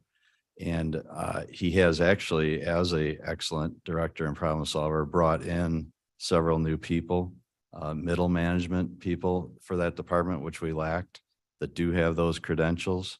So I think he can function at a very high level as a director of that position. And again, having the backup of the building management experts that he's brought on. And my personal hope is that in the not too future, you may be changing this again and appointing a county administrator. But that said, I would support this movement.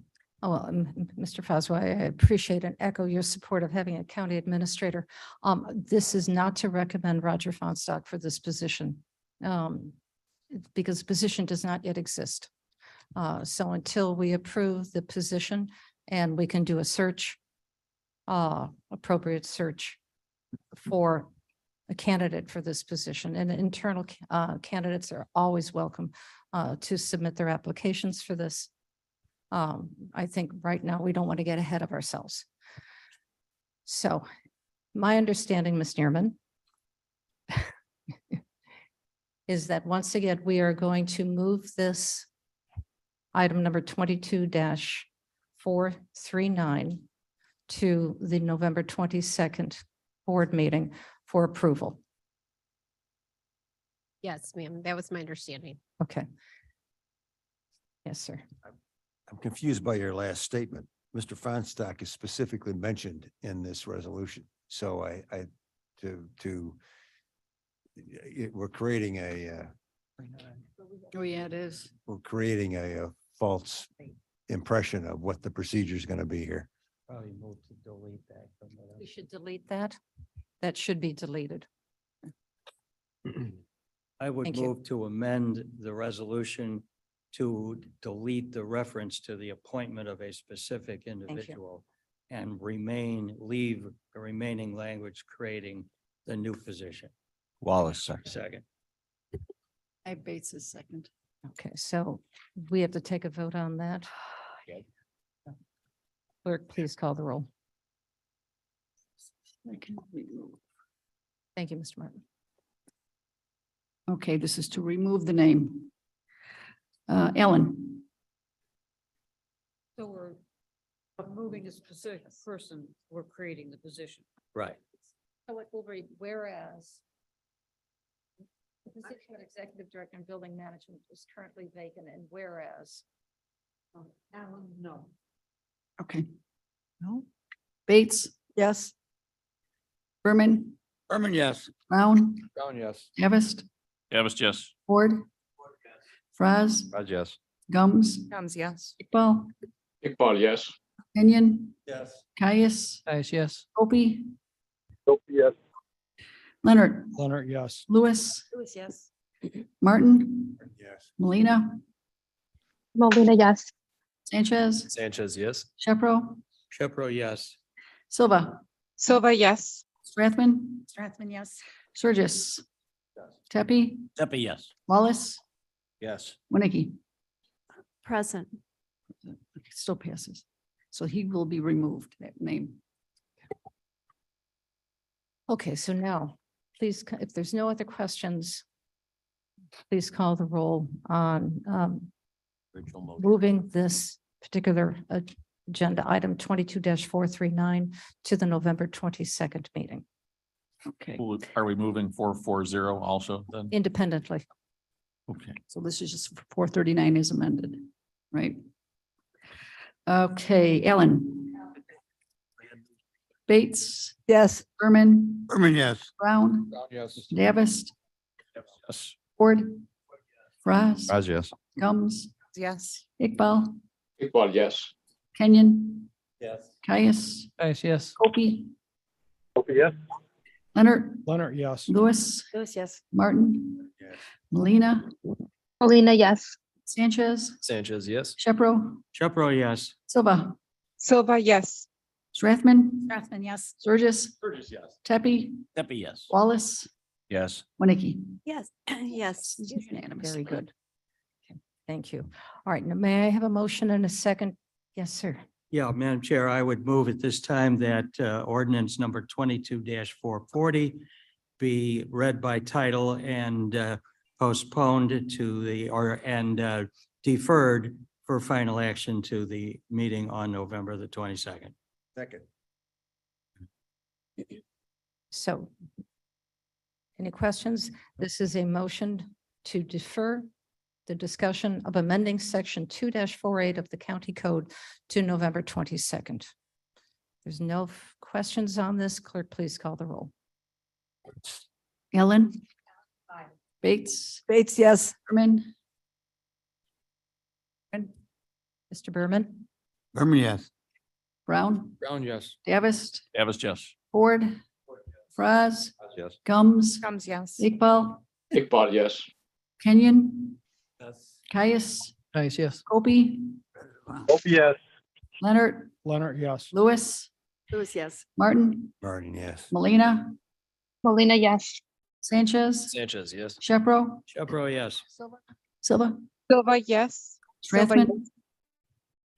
Strathman, Strathman, yes. Okay. Surges, Yes. Tepe, Tepe, yes. Wallace. Yes. And Winnicke. Yes. That passes. Okay, very good. All right, executive session. Oh, definitely. We need that. Was that a yes, a confirmation? All right, look at the Just for time. pending litigation, the attorney that we have online has to be done by 12:45. So if we can get into executive quickly, that would be fantastic. So moves Good to me. to go into executive session for pending litigation. Second, Okay. Shepro. Mr. Shepro. Clerk, please call the roll. Ellen.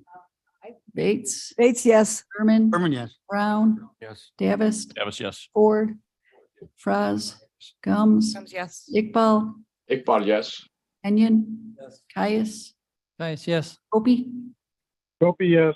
Leonard, Leonard, yes. Lewis, Lewis, yes. Martin, Melina, Molina, yes. Sanchez, Sanchez, yes. Shepro, Shepro, yes. Silva, Silva, yes. Strathman, Strathman, yes. Surges, Tepe, Tepe, yes. Wallace, Yes. Winnicke. Yes. Passes. Okay, everyone online, please accept your invite to the closed session. Be aware of the live streaming. I'll let you know when we're good to go. Move to adjourn. I have to stand.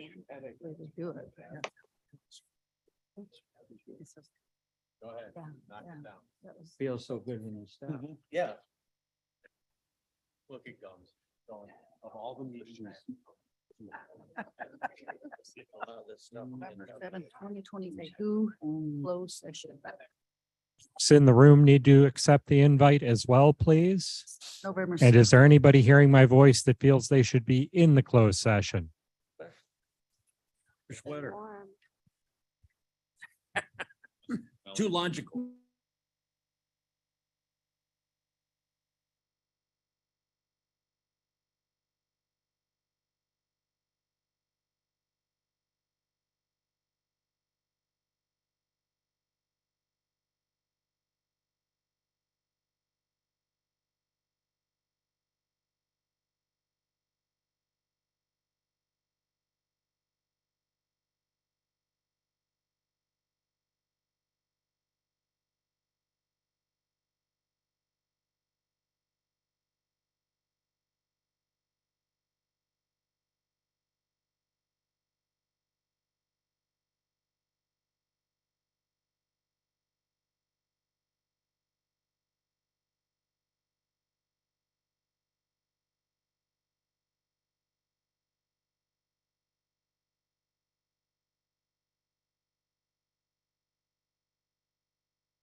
Time didn't change. Time is the same. She wants you to move to adjourn to November 22nd. Can we do an update, comments? Statement? Don't we have to vote on that? No, okay. Vote on Not it. now. We have to vote on that settlement. Okay. Well, You said adjourn. You are in open session. Rush.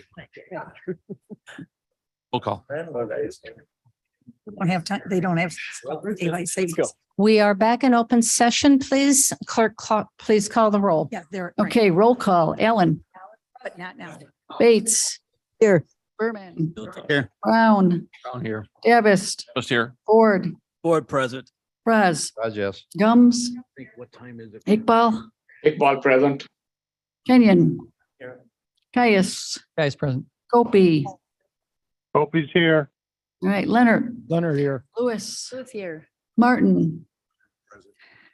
Melina, Molina present. Sanchez, Sanchez present. Shepro, Jeffro present. Silva, Silva is here. Strathman, Halfman here. Surgis, Tepe, Still here. Wallace. Here, Winnicky. Present. Okay, got a quorum. Okay, very good. Madam Chair, Yes, sir. I would move to approve the settlement of the stated claim in the sum of $31,586.40. And this is case number 21 WC 007588. Wallace second. Who's, there was a tie. Wallace, Coleman. Yeah. Gonna come back Okay. too. Let's, please call the roll. okay, Allen. Bates, Bates, aye. Berman, Berman, yes. Brown, Yes. Davis, Davis, yes. Ford, Board, yes. Raz, yes. Gums, Gums, yes. Iqbal, Iqbal, yes. Kenyon, Yes. Caius, Guys, yes. Gopi, Hope yes. Leonard, Or yes. Lewis, Lewis, yes. Martin, Yes. Melina, Molina, yes. Sanchez, Sanchez, yes. Shepro, Jeffro, yes. Silva, Silva, yes. Strathman, Halfman, yes. Surgis, Tepe, Tepe, yes. Wallace, Yes. Winnicky. Yes. Very good. We have, Mr. Ford has requested a comment and I have one small statement to make. Thank you, Madam Chair. I just want to invite my colleagues to our next November 16th, which is on a Friday, Jobs Committee. We're having a presentation, which comes from our roundtable discussion with an organization that's a non-for-profit that's called Ventures, which they'll be talking about the workforce housing, what is workforce housing, and how to reach out to the community to educate them on workforce housing. So the community can tell us what they want instead of we telling them what they need. And it should be great. And we should realize that rental has actually gone up about 40%. And they'll also talk about state grants. Wonderful. Look forward to that conversation. Tomorrow's election day. Mr. Martin. Oh, Really? I'm sorry. Yes, sir. Thank goodness. Thank you. Having served on the board for 8 years, I will note that we have never once done anything but accept the recommendation of our council on a workers' comp settlement. And I believe that the ordinance that creates the Legal Affairs Committee puts a $50,000, I may be wrong, $50,000 settlement right in that committee. And I would like to ask of the chairman, and however that committee is formulated later on, that we go back to that procedure so that we're not sitting here, 24 people talking about $1,500 small claims cases and asking questions that we don't know how to ask because nobody knows anything about workers' comp except people that do workers' comp. So I just would like to suggest that as a future thought, Here, here. however the board is constituted. Here, and duly noted. Yes, and I'll look into that and I'll send something out to all the board members as to what it says and what the amount is. And if that's how we're going to proceed, then we'll proceed in that. That, fashion. I think we all recommend that to expedite this. Thank you, Mr. Martin. So tomorrow's election day. I want to say, for those of you who are retiring from the board, it has been a pleasure to know you. I will get the opportunity to see you at several other meetings yet, so you're not done. But Godspeed tomorrow. Please be safe. Enjoy tomorrow if you can. It'll be a bit of a roller coaster. Already I have, I think we all have, we all feel differently, should I say, about what's about to happen with the election. But thank you all for a wonderful opportunity and being able to, to serve with all of you. It's been a real honor. It really has. Yes, sir. In olden days in the courts of the British justice system, the defendant was always, before the trial started, was, "May God send you a good deliverance." Good one. Amen to that. Chair, Yes, we sir. will miss Mr. Shepto's wisdom and the wisdom of the board members who are gonna lead. And I can't imagine how it's gonna be with a brand new board and have to struggle to catch up. And it'd be a tough job. It Put up with us for 2 years. so- Not everybody has our patience. Point taken. But let's not say our adieus yet, because we do have another meeting and several committee meetings. Move we adjourn There you until go. the 22nd of November. Have a second. Thank you.